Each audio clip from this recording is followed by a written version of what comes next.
President Biden's once sweeping Build Back Better plan has been reduced to legislation that would extend healthcare subsidies and lower prescription drug costs, climate change measures, corporate tax hikes, universal pre-K, paid family leave, free college tuition.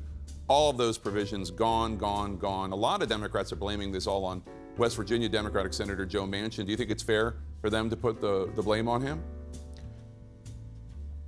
Well, look, we're dealing with a Senate where not one Senate Republican is willing to join on any of those priorities either, but also where we've been able to get a lot done. The effect of the American Rescue Plan being felt in communities across America right now, the bipartisan infrastructure law that's enabling me and my department and others to make improvements across the country on everything from transportation to internet access to clean water. These are major achievements. We haven't gotten everything that we want as an administration. The president's continuing to push on other priorities. But we shouldn't overlook what's been achieved, and we shouldn't ever relent in pushing for what still needs to be done. I'm really looking forward to seeing where we're able to get on prescription drugs, something that would give a lot of breathing room for a lot of families. And there's obviously much more work to be done. I don't know if you heard, but Congresswoman Liz Cheney talked about spoke directly to Senate Republicans who are on the fence about the need, in her view, to codify protections for same-sex marriage. It's still clear if there are 10 Senate Republicans willing to support it. Republican Senator Rubio told my colleague Manu Raju he's going to vote no, and he called the vote a, quote, stupid waste of time. What's your reaction on that? What's your message to Senate Republicans?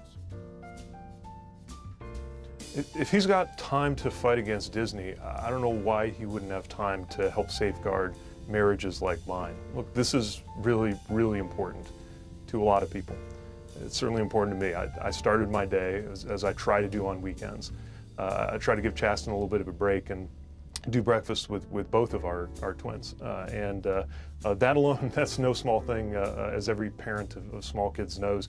It was one of those days where the tray table wasn't quite fitting into the high chair, and I'm trying to make sure that they're busy enough with their little cereal puffs to give me enough time to chop up the banana and get the formula ready. And it just, I don't know, that half hour my morning had me thinking about how much I depend on and count on my spouse every day.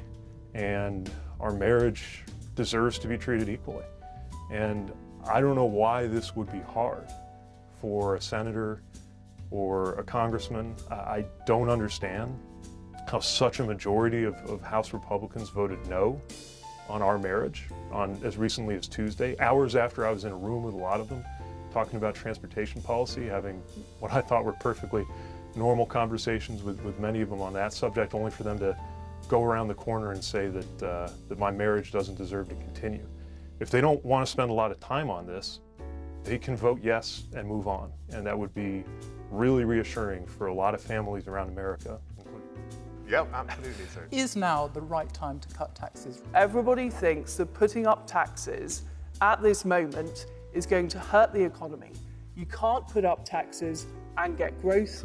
If we follow Rishi's plans, we are headed for a recession. You promised almost £40 billion. It's not moral to ask our children to pick up the tab for the bills that we're not prepared to pay. In the first 2 years, when you are Prime Minister, what changes will people see under you, Prime Minister Sunak, on levelling up? Manufacturing businesses across the country, what they tell me they need is that they want tax cuts on business investment, because they want to invest in more equipment. What I would do immediately is put in new low-tax investment zones with simplified planning so we could get on with building and we could get on with those new projects. I'd keep corporation tax low to attract investment from around the world. Would you be prepared to deploy the Royal Navy to the Black Sea to protect those growth I am not supplies that were prepared. needed?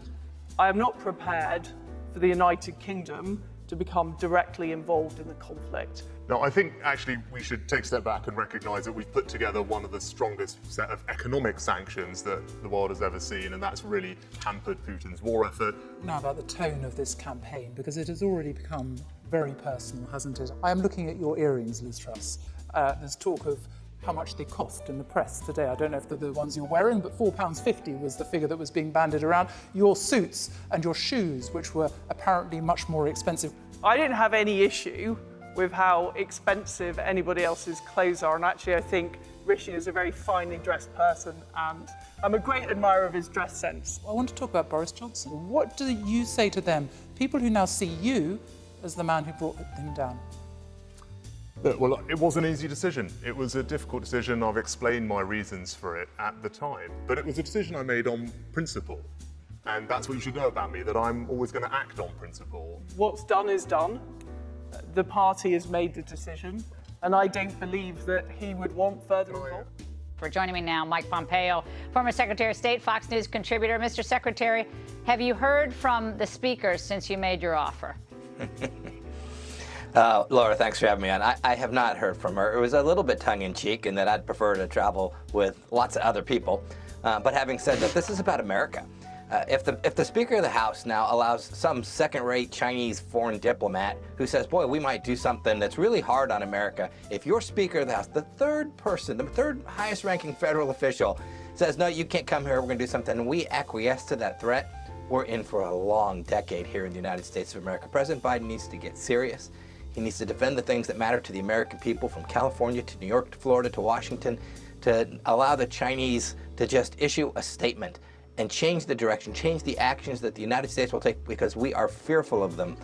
We are in for a long struggle, and it will not end well with that kind of failed leadership. Yeah, so what message does it send if we allow China to dictate the travel of the woman who's third in line for the presidency? What message does that send to them? It tells every one of our allies in the region, the Japanese, the South Koreans, the Australians, it says, don't hang with the Americans. They're fearful. And it tells our adversaries, you mentioned Afghanistan, certainly the same thing happened in Ukraine as well. We said a minor incursion would be okay. When you're not strong, this is a tough, nasty world out there, Laura, where you're not strong, especially, again, what is the greatest threat to the American people today, the Chinese Communist Party, when you demonstrate weakness, they are going to walk through the fire, and they're going to make life really difficult for us. It doesn't need to be that way. We're the most powerful nation in the world. We have an economy that is unrivaled. We can beat them. We can win this. We can continue to have another 250 good years for America. But if a Speaker of the House is just going to travel to a sovereign nation, the nation of Taiwan, and the Chinese say, no, we don't think she should go, and you go, okay, never mind, we're not going to send her, that is a bad and dangerous place to find yourself. It is. It's so unbelievable. I can't even believe we're even having to talk about it. But speaking of washed up Pentagon talking heads, Mr. Secretary, here's retired Army General Barry McCaffrey. Watch. Most people say you shouldn't go. It's a thoughtless measure at this point to have a politician there. I'm not sure what positive can come out of it, and there will be some signal, some measure by the Chinese in response to a Pelosi visit. It's not a good idea. I mean, Mr. Secretary, is everybody bought and paid for by China? Everyone? I'm not saying he is, but he certainly sounds like he is. Boy, not everyone, but too many. Whether it's Hollywood, who acquiesces the same way Biden did, right? They don't put Chinese characters in, or they continue to buy stuff from Xinjiang, where they're committing atrocities even today, our biggest corporations in America. There's a lot of folks that are deeply connected to China in a way that's not good for the United States. General McCaffrey there kind of just assumes failure. He assumes that the Chinese ought to be able to dictate who can travel where from the United States. What's next? You're going to tell leaders they can't travel someplace else because the Chinese don't like it if they go to Fiji or the Solomon Islands or wherever it may be? This is a very dangerous path to head down. We ought to do the things that matter to America, the things that defend and protect our sovereignty and our security. We can do that. We need not be fearful. We need to be strong and clear. Whether Speaker Pelosi went or not 6 months ago might not have mattered, but once she said she was going, to not go in the face of a Chinese threat demonstrates real weakness, and real danger follows. I just keep saying, the Pentagon told us that the Afghan army could hold their line for 6 months, a year, and they collapsed in 1 week. So until we do a retrospective on everything they've gotten wrong, I'm sorry, the leadership, not talking about the rank and file, we elected a president to be our commander-in-chief, not Millie and Austin. So that's my view on that. Mr. Secretary, great to see you. Hey, Sean Hannity here. Hey, click here to subscribe to Fox News YouTube page and catch our hottest interviews and most compelling analysis. You will not get it anywhere else.